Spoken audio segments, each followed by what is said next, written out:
अब आज बालनजीको एउटा कविताको ट्रोल भइरहेछ। खास गरी किसानलाई फोहोरी भनेको भनेर। अब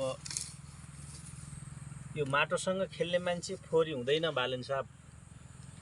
माटोसँग खेल्ने मान्छे मैला चाहिँ हुन्छ है अलिकति, किनभने माटो लाग्छ शरीरमा, कपडा पनि मैला हुन्छ र अब यसरी काम गर्नुपर्दा टाई सुट लगाएर गर्न सकिँदैन। त्यसैले हाम्रो पोसाक चाहिँ मैला हो, खास गरिकन मैलो हुन्छ, मैला होइन कि मैलो है। अनि तपाईप्रति देशले ठुलो आशा गरेको छ। अनि धेरै जनसङ्ख्या अहिले किसान नै छ हाम्रो देशको होइन।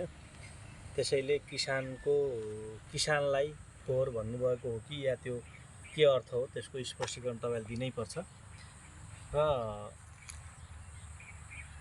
तपाईँ अहिले पछिल्लो चरणको सबैभन्दा राम्रो पपुलर मान्छे हो।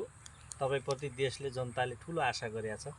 त्यसैले कहिलेकाहीँ मान्छे मात्तिन्छ भन्ने हुन्छ नि, त्यो चाहिँ नगरौँ है। अब हामी सबैको सपोर्ट छ तपाईँलाई खास गरिकन। अब केही आशा छ, 2 दिनमा बदलिँदैन देश, तर समय लाग्छ।